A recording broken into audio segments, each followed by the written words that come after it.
सभी को नमस्कार। आज हम देखने वाले हैं टॉपर की मेंस की कॉपी के टॉपर अपना मेंस कैसे लिखते हैं। तो ये कॉपी धर्मेंद्र सर जागर सर की इस बार में मेंस लिख रहे हैं। तो ये विजन टेस्ट सीरीज है।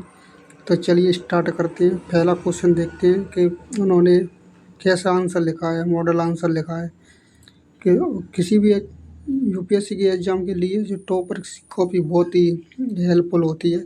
चलिए तो मैं स्टार्ट करता हूँ। पहला क्वेश्चन देखते हैं उसमें कैसे इन्होंने अपना जो मेंस का जो मॉडल आंसर है कैसे लिखा है। चलिए पहला क्वेश्चन है उसमें, प्राचीन काल में भारतीय संस्कृति के विदेशों में प्रसार के विभिन्न माध्यम क्या थे। तो उन्होंने एक छोटा सा इंट्रो दे दिया है कि किसी भी संस्कृति व्यापार या युद्ध संचार आदि के माध्यम से दूसरी संस्कृतियों के साथ प्रसार होता है। फिर उन्होंने यहाँ लिखा है भारतीय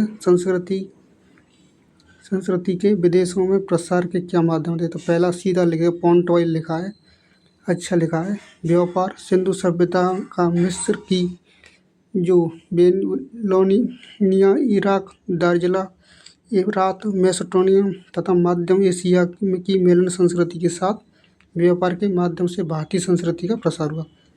दूसरा हुआ धार्मिक प्रसार, यानी उन्होंने ऐसा लिखा है पॉइंट बाई पॉइंट लिखा है। पहले उन्होंने व्यापार का लिख दिया है, फिर उसके बाद धार्मिक, फिर उसके बाद युद्ध, ऐसे करके उन्होंने 5-6 कीवर्ड के साथ उन्होंने छोटे छोटे पॉइंट लिखा है। बहुत ही अच्छा लिखा है। युद्ध के बारे में बताया, भारी आक्रमण, यूनान, सिकंदर भारतीय संस्कृति से परिचित थे, चोल साम्राज्य द्वारा दक्षिण एशिया में विजय अभियान, फिर उसके बाद विदेशी राजदूत, यूनान राजदूत, मौर्य शासन, सेल्यूकस इंडिका का विवरण, मेगन स्त्री विदेशी यात्रा, हेमसांग चीनी बौद्ध धर्म का ज्ञाता था, हर्षवर्धन के शासनकाल की जानकारी व संस्कृति का पूर्वी एशिया में प्रसार। फिर उसके बाद लिखिए संचार, राजाओं का आपसी संचार, गुप्तचर, कबूतर संचार, यानी फिर उपयुक्त तत्वों के आधार पर कहा जा सकता है। यह छोटा सा निष्कर्ष दे दिया है कि उपयुक्त तत्वों के आधार पर कहा जा सकता है कि भारतीय प्राचीन संस्कृति में अनेक माध्यमों से दूसरी संस्कृतियों के साथ प्रसार होता है। क्वेश्चन ऐसा लिखा था। अब दूसरा क्वेश्चन देखते हैं।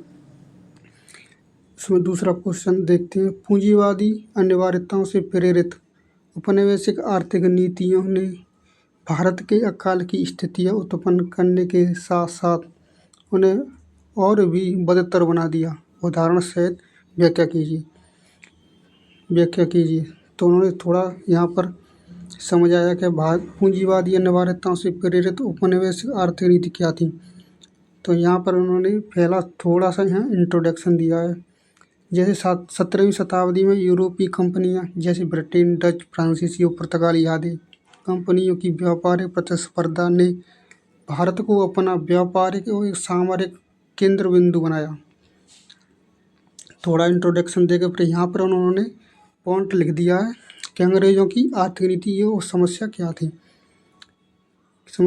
तो यहाँ उन्होंने पॉइंट बाई पॉइंट की पॉइंट लिखे हैं। जैसे वाणिज्यवाद है, औद्योगिक पूंजीवाद, साम्राज्यवादी। तो यहाँ तो उन्होंने पहला चरण था, ये दूसरा चरण 1863 से 1857 में औद्योगिक पूंजी, साम्राज्यवादी पूंजी 1857 तो 1947। फिर यहाँ भारतीयों के हितों में विदेशी व्यापार में वृद्धि, जीडीपी में वृद्धि, ब्रिटिश कारखानों में कच्चा माल, भारत समाज में परिवर्तन, फिर विदेश भारतीय क्षेत्रों पर कब्जा, सभी दृष्टिकोण का देश का विनाश, नुकसान था। फिर उसमें नुकसान के बारे में बताया क्या क्या नुकसान हुए इससे।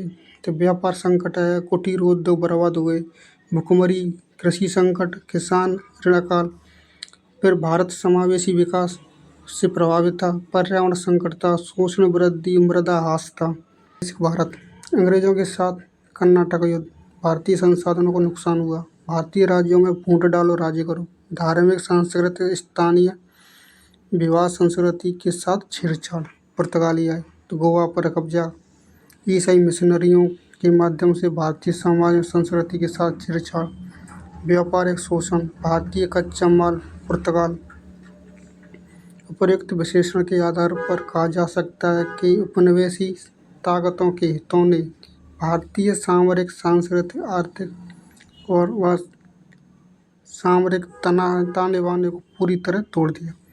इन्होंने ऐसे बड़ी अच्छी तरीके से डिजाइन किया है। उन्होंने तीसरा क्वेश्चन भी देख सकते हैं आप। वर्तमान में भारत में प्राप्त नागरिक भारतीय राष्ट्रीय आंदोलन के राजनीतिक मूल्यों और आदर्शों का प्रतिबंध उदाहरण सहित विवेचना कीजिए। तो उन्होंने देख सकते हैं कुछ ऐसे आंसर किया है, आप पढ़ सकते हो।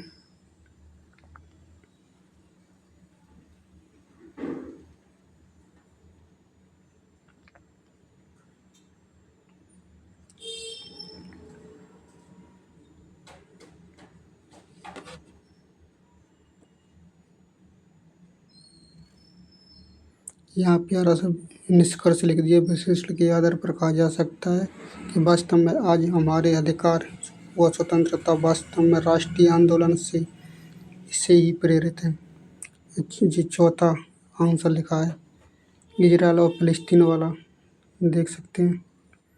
फिलिस्तीन संघर्ष प्रथम विश्व युद्ध 1914 से 18 के बाद बेलफोर घोषणा का परिणाम था, जिसमें फिलिस्तीन एक यहूदी बस्ती बसाने की घोषणा की। इजराइल फिलिस्तीन संघर्ष के कारक क्या थे? इतिहास, वर्तमान। देख सकते हैं यहाँ पर उन्होंने धार्मिक विचारधारा संघर्ष सीरिया के बारे में यहाँ बताया है। फिर वर्तमान में संघर्ष क्या है? फिलिस्तीन और लेबनान की चरमपंथी।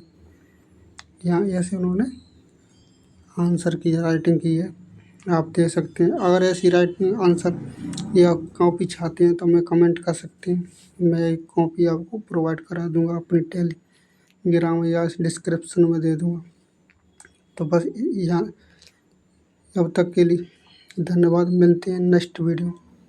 अब वीडियो अच्छा लगा हो तो कमेंट कर सकते हैं कैसी लगी, और इस साथ हमारे साथ बने रहिए। मैं और अच्छे नोट्स PDF वगैरह प्रोवाइड कराता रहूँगा। थैंक्स, धन्यवाद।